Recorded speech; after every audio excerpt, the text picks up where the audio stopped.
And he understands what it's like to have a winter, a real winter. Don't you understand what winter is? I don't know if it's as bad as here, but it's bad. You know, bad winters up here at Waxdale. They're not as bad as they seem. Although, Cornelius pointed out that while we've been huddled in here amid the power outages, that the first official snow fell again on UX Camp Day. Right? So this is how many years in a row? 3 years in a row that we've had this, and the first official, not these little goofy flakes. Did you see what you're driving?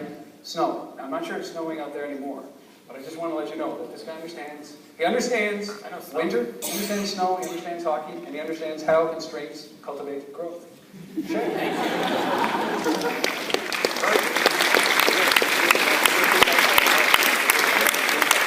Can you guys hear me okay? Is this good? Okay. Perfect.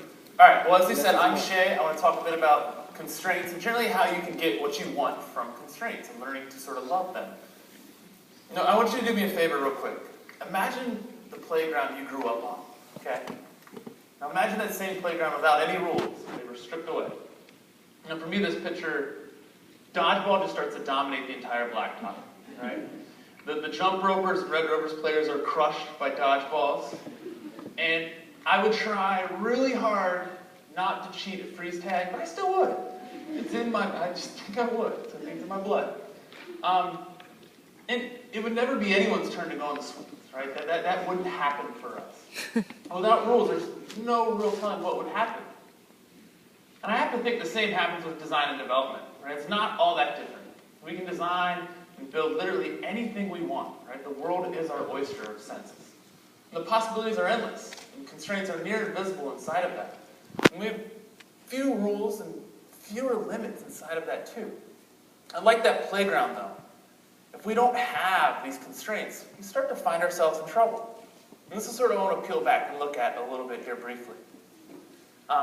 Constraints surface our best work, right? As designers, we understand the limits of, we understand the power of limits, and we can, constraints offer, the growth and innovation inside of this. So, as you mentioned, I know winter fairly well. I didn't grow up in Chicago, I grew up in Ohio. Those are familiar, it's a very small town inside of Ohio. And one winter specifically, it would rain and freeze, and then rain and freeze. And this went on for about 2 weeks.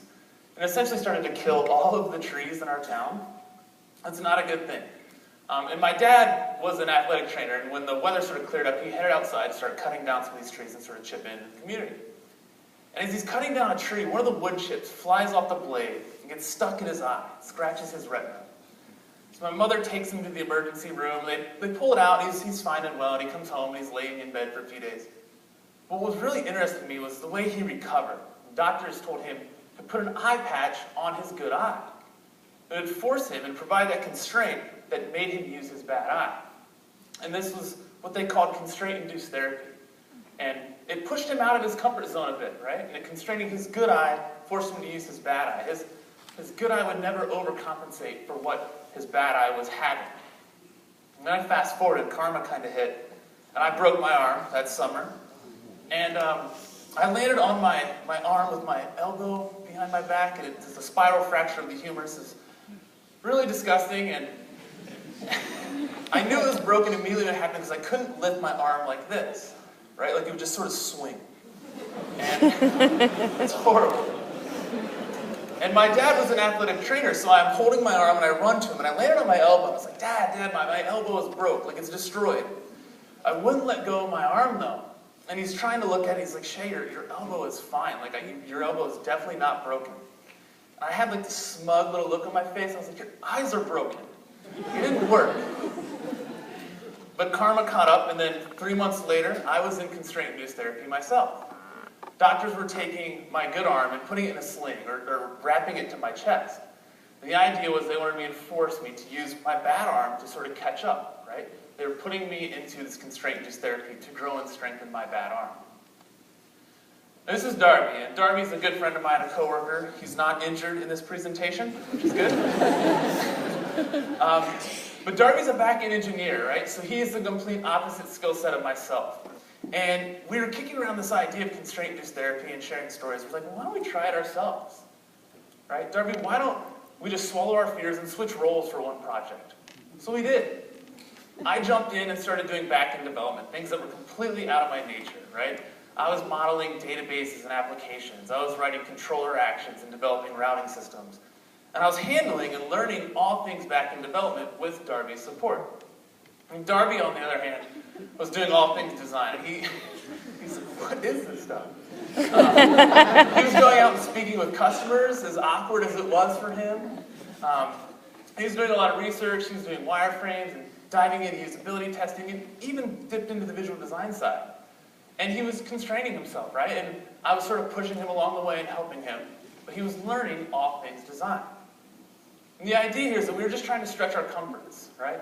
What we did wasn't customary, but we created constraints to confront our weaknesses. We were looking to sort of double our strengths in what we were doing, and hoping to learn something new. And we can all use constraints to sort of stretch our limits at times, right? Find projects that really push you. And those projects might be at your current employer, they might be on the side or freelance or whatever it may be. The idea, though, is that you learn by playing, right? And we use each other to sort of reduce the stress and the risk, right? Find a friend to go in on this with you, to help you out, to sort of be that crutch at times. And so long as you're uncomfortable, you're growing. And that's sort of the point of what that constraint would be. Now, additionally, constraints can increase the consistency and cadence of what we do too.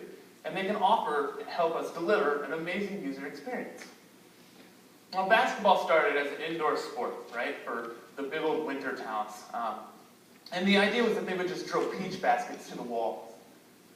But those peach baskets would get brittle and they'd get beat up very quickly. So someone came up with the idea to create a metal hoop and a closed roped net.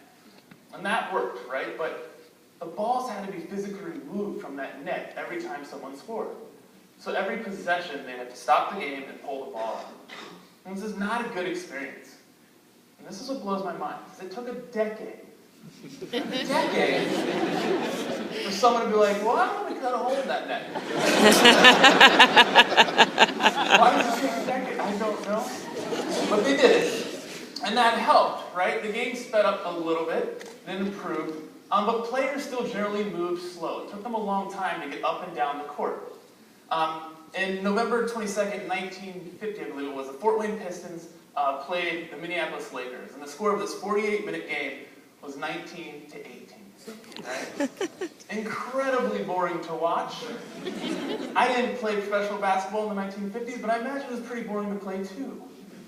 And in 1953, NBC sort of shut it down. They're like, we're not even going to air the NBA championships, right? The sport as a whole was slowly dying. And then stepped in Danny Bison. And Danny owned the Syracuse Nationals at the time. And he was thinking about it. He's like, you know, teams probably need to score around 80 points per game. And if we look at the field goal percentages, then ideally teams need to be taking 60 shots per game. So think about the math here. We have two teams that need to take 60 shots. So there needs to be 120 shots taken per game. A game is 48 minutes long, so that would break down into 2,880 seconds. So Danny was like, okay, well, 2,880 seconds divided by 120 shots means that there needs to be a shot taken every 24 seconds. And Danny invented the shot clock. And he invited some officials from the NBA to come watch his team scrimmage and play each other with the use of the shot clock. And they fell in love. The game was much faster. And in 1954, the NBA rolled it out. It became a national rule for them. And on average, teams were scoring 30 plus more points per game, right? Attendance grew by over 40%.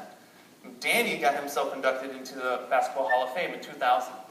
And that constraint of time and regulation improved the experience of basketball and the consistency. And how does this translate to what we do? I was on Allstate's website the other day to renew my car insurance. And I came across this pretty standard form. It has a decent tooltip to it. But I had recently moved, and I was like, I'm going to update my quote, see what happens. And I found this. And I had to stop. I was like, did they inverse the gradient of the button?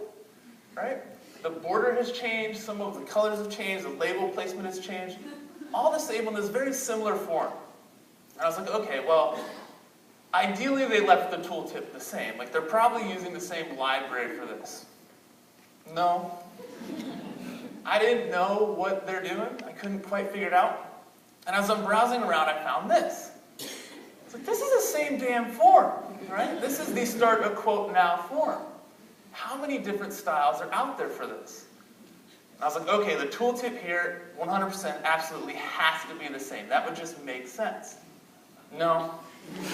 I don't know how they're positioning it or what the logic is behind this. And I literally stood up and like crossed my arms and looked at my computer. I was like, I'm gonna buy a new car. That's the answer to my problem here. I don't have great logic at times.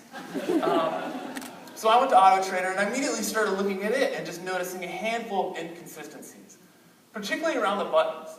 There's red ones, there's white ones, there's blue ones. Some of those have arrows, some don't. Some of the arrows are in circles, some aren't. I couldn't quite wrap my head around it. I felt like there was just a bunch of signs of loose iterations here. Over time, the website had slowly moved in different directions in different areas. And it's starting to slide off track. Eventually, it's going to look a bit like this. Yeah. Yikes. I'm not buying cars from this guy, that's for sure. And this is kind of like that point of no return. You don't iterate your way out of this one. It doesn't happen, right? These consistencies and standards are a problem, and they're a problem for everyone. I don't mean to pick on Allstate or AutoTrader. I have these own problems inside of what I'm designing. And I need help. I need constraints and regulation. Much like rules in basketball improve the experience, I need some rules for what I'm doing online and how I design. I need rules that help me simplify and create consistency. For me, that comes in the form of a style guide. Style guides offer those constraints and provide that better experience for us. If you're not familiar with the style guide, it would be a document that outlines the style or patterns of a website. It's there to sort of help you improve the consistency and maintainability of what you're working on. And one of the most popular ones would be the Global Experience Language created by the BBC. It sort of sets all of the constraints for what the BBC design is going to look like and how it's going to function. And it goes into detail. It identifies the different visual abstractions, the design patterns, right, development restrictions they have, and it helps them unify all of their practices and lets this cohesive, more enjoyable design emerge out of that. And it provides a better user experience.